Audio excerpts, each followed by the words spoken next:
Students, ഹിസ്റ്റോമൈൻ learning YouTube ചാനലിലേക്ക് സ്വാഗതം. നമ്മളിപ്പോൾ നോക്കുന്നത് ക്ലാസ് 10 SS സെക്കൻഡ് ചാപ്റ്റർ ആണ്. കഴിഞ്ഞ ക്ലാസ് വരെ നോക്കിയത് ബാസ്റ്റലിന്റെ പതനവും വിപ്ലവത്തിന്റെ ആരംഭവും. വീഡിയോയുടെ ലിങ്ക് ഞാൻ ഡിസ്ക്രിപ്ഷനിൽ കൊടുത്തിട്ടുണ്ട്. നെക്സ്റ്റ് ടോപ്പിക്ക് സ്ത്രീകളും ഫ്രഞ്ച് വിപ്ലവവും. ഫ്രഞ്ചിൽ നേരിട്ട ഭക്ഷ്യക്ഷാമവും ദേശീയ സഭയോട് സഹകരിക്കാത്ത ലൂയി 16 ഈ സ്വഭാവം സ്ത്രീകൾ എന്ത് ചെയ്തു? ഫ്രഞ്ച് ഭരണകൂടത്തോട് ഒരു വിരോധം ഉണ്ടാക്കി. ആയിരക്കണക്കിന് സ്ത്രീകൾ ചൂൽ ഉൾപ്പെടെയുള്ള നിത്യോപയോഗ സാധനങ്ങളും വാൾ, കുന്തം, തോക്ക് എന്നിവയും ഉപയോഗിച്ച് എവിടേക്ക് മാർച്ച് നടത്തി? ബൂർബൻ രാജാക്കന്മാരുടെ വസതിയായ പാരീസിലെ വേഴ്സായ് കൊട്ടാരത്തിലേക്ക് മാർച്ച് നടത്തി. ഇവരെന്താണ് ചെയ്തത്? രാജാവിനെയും കുടുംബത്തെയും നിർബന്ധപൂർവ്വം പാരീസിലേക്ക് കൊണ്ടുവന്നു. അപ്പോൾ ഇതൊക്കെ നടന്ന ശേഷം ലൂയി 16 മനസ്സിലായി ഇനി എന്ത് ചെയ്തിട്ടും കാര്യമില്ലെന്ന് അറിഞ്ഞത് കൊണ്ട് അദ്ദേഹം എന്ത് ചെയ്തു? ദേശീയ സഭയുടെ തീരുമാനം അംഗീകരിക്കാമെന്ന് ഉറപ്പ് നൽകി. ഫ്രാൻസിലെ പ്രശസ്ത നാടകകൃത്തും പൊതുപ്രവർത്തകയുമായിരുന്ന ഒളിമ്പിക് ദെ ഗൂഷ് വിപ്ലവകാലത്ത് സ്ത്രീകളുടെ അവകാശങ്ങൾക്ക് വേണ്ടി വാദിച്ച ഉറച്ച സ്ത്രീ ശബ്ദമായിരുന്നു. സ്ത്രീ പൗരരുടെയും അവകാശ പ്രഖ്യാപനം, അതായത് declaration of the rights of A woman and of the female citizen എന്ന ഗ്രന്ഥത്തിൽ എന്താണ് പറയുന്നത്? പുരുഷന്മാർക്ക് ലഭിച്ച അതേ അവകാശങ്ങൾ സ്ത്രീകൾക്കും ലഭിക്കണമെന്ന് അവർ ആവശ്യപ്പെട്ടു. സ്ത്രീകൾക്കും പുരുഷന്മാർക്കും തുല്യ അധികാരം അവകാശമുള്ള സാമൂഹിക ഘടനയ്ക്ക് വേണ്ടി അവർ നിലകൊണ്ടു. അപ്പോൾ ഇതിൽ പ്രധാനമായി ഈ ഒരു ഫ്രഞ്ച് വിപ്ലവത്തിൽ ആർക്ക് കൂടി വേണ്ടി പ്രവർത്തിച്ചു? സ്ത്രീകളുടെ അവകാശങ്ങൾക്ക് വേണ്ടിയും കൂടി ഈ ഒരു സമയത്ത് മുൻപോട്ട് വന്നു. സ്ത്രീ സമത്വത്തിനു വേണ്ടി വാദിച്ച മറ്റൊരു വനിതയായിരുന്നു മാഡം യാങ് റോളണ്ട്. സ്ത്രീകളുടെ ഈ അവകാശ സമരത്തിന് ചില നേട്ടങ്ങളുണ്ടായി. അപ്പോൾ സ്ത്രീകളുടെ അവകാശങ്ങൾക്ക് വേണ്ടി പ്രവർത്തിച്ച മറ്റൊരു വനിതയായിരുന്നു മാഡം യാങ് റോളണ്ട്. ഇതേ തുടർന്ന് സ്ത്രീകൾക്ക് കുറച്ച് നേട്ടങ്ങളുണ്ടായി. എന്തൊക്കെയായിരുന്നു അത്? സ്വത്തിനു മേലുള്ള അവകാശം ലഭിച്ചു. അവർക്ക് വിവാഹമോചനം നേടാനുള്ള അവകാശം. എന്തൊക്കെ ടോപ്പിക്ക് വസ്ത്രവും പ്രതിഷേധത്തിന്റെ പ്രതീകമാകുന്നു. ഈ ഒരു കാലഘട്ടത്തിൽ ഫ്രാൻസിൽ ഉന്നത കുലജാത പാരമ്പര്യമായിട്ട് കാൽമുട്ട് വരെ ഇറക്കമുള്ള പാൻ്റാണ് ധരിച്ചിരുന്നത്. ഈ ഒരു പാൻസ് ബ്രീച്ചുകൾ എന്നറിയപ്പെട്ടു. ഉന്നത കുലജാതരോടുള്ള പ്രതിഷേധത്തിന്റെ ഫലമായി അല്ലെങ്കിൽ ഭാഗമായിട്ട് തൊഴിലാളികളും കർഷകരും എന്ത് ചെയ്തു? കാൽപാദം വരെ എത്തുന്ന പാന്റിലോൺ എന്നറിയപ്പെടുന്ന നീളൻ ട്രൗസറുകൾ ധരിക്കാൻ തുടങ്ങി. ഈ വസ്ത്രം ധരിക്കുന്നവരെ സാൻസ്കുലോട്ടുകൾ എന്ന് അറിയപ്പെട്ടു. അപ്പൊ വിപ്ലവത്തെ അനുകൂലിക്കുന്നവരുടെ പ്രതീകമായി എന്ത് ചെയ്തു? ഈ ഒരു വസ്ത്രം മാറി. കൂടുതൽ ആളുകൾ പാന്റിലോൺ ധരിക്കാൻ തുടങ്ങി. അപ്പൊ ഇത് എന്തിലേക്ക് നയിച്ചു? എന്താണെന്ന് മനസ്സിലായി. ഇത് കൂടുതൽ ജനങ്ങളിലേക്ക് ഈ ഒരു വിപ്ലവം എത്താനായിട്ട് തുടങ്ങി. ഫ്രീജിയൻ തൊപ്പിയും വിപ്ലവത്തിന്റെ പ്രതീകമായിരുന്നു. അടിമത്തത്തിൽ നിന്ന് മോചിക്കപ്പെട്ടവർ എന്ന് സൂചിപ്പിക്കുന്നതിന് വേണ്ടിയാണ് തൊഴിലാളികൾ ചുവപ്പ് നിറമുള്ള ഫ്രീജിയൻ തൊപ്പി ധരിച്ചത്. അപ്പൊ ഇവിടെ തൊപ്പിയും കൊടുത്തിട്ടുണ്ട്. ഈ തൊപ്പി എന്ന് പറയുന്നത് എന്തിനെ സൂചിപ്പിക്കുന്നതാണ്? അടിമത്തത്തിൽ നിന്ന് മോചിപ്പിക്കപ്പെട്ടവർ എന്ന് സൂചിപ്പിക്കുന്നതിന് വേണ്ടിയാണ് തൊഴിലാളികൾ ഈ ഒരു തൊപ്പി ധരിച്ചിരുന്നത്.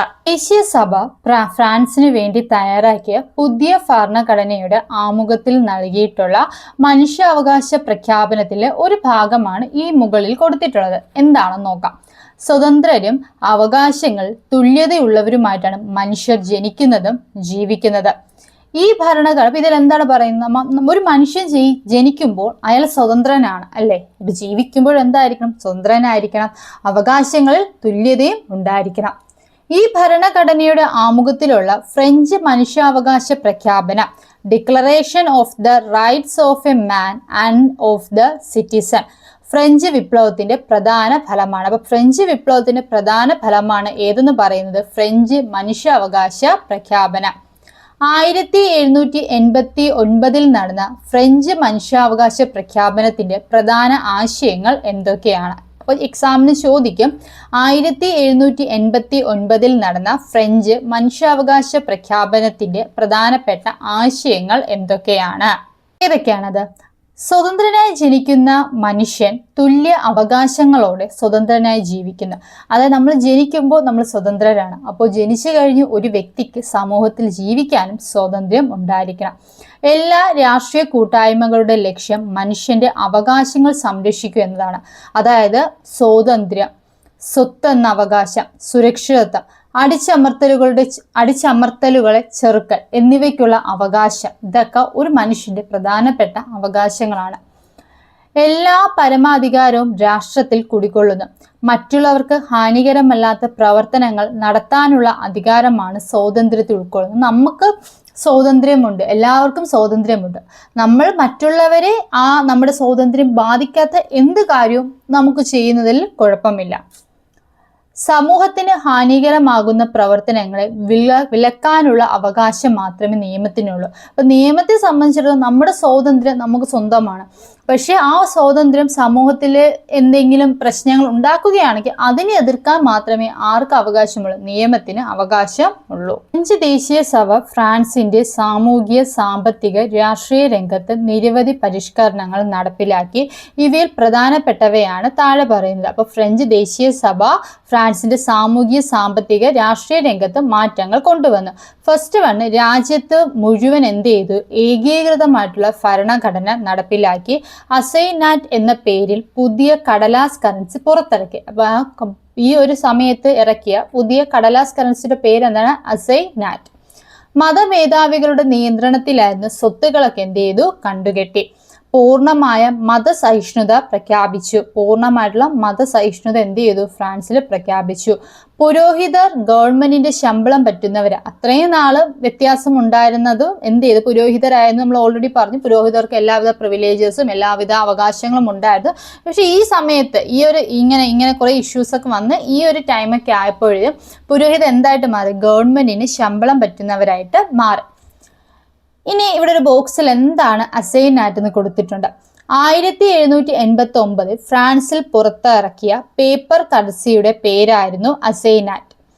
ഫ്രഞ്ച് സമ്പദ് വ്യവസ്ഥയെ സുസ്ഥിരമാക്കാനും കുറച്ചുകൂടെ ബലപ്പെടുത്താനും ദേശീയ കടം വീട്ടാനുമുള്ള ബോണ്ടും പണവുമായി ഇതിനെ ഉപയോഗിക്കാൻ ഭരണകൂടം തീരുമാനിച്ചു. പക്ഷേ ഗവൺമെന്റ് അതിന്റെ ചെലവുകൾ വഹിക്കുന്നതിനായി അമിതമായ അളവിൽ അസൈനാറ്റ് അടിച്ചിറക്കാൻ തുടങ്ങി. അതായത് ഗവൺമെന്റ് എന്ത് ചെയ്തു? തങ്ങളുടെ ചെലവുകളൊക്കെ കറക്റ്റായിട്ട് കൊണ്ടുപോകുന്ന അമിതമായ അളവിൽ അസൈനാറ്റ് അടിച്ചിറക്കാൻ തുടങ്ങി. ഇത് വൻ തോതിലുള്ള പണപ്പെരുപ്പത്തിനും കറൻസിയുടെ ദ്രുതഗതിയിലുള്ള മൂല്യ തകർച്ചയും കാരണമായി. ഇതെന്തിലേക്ക് നയിച്ചു?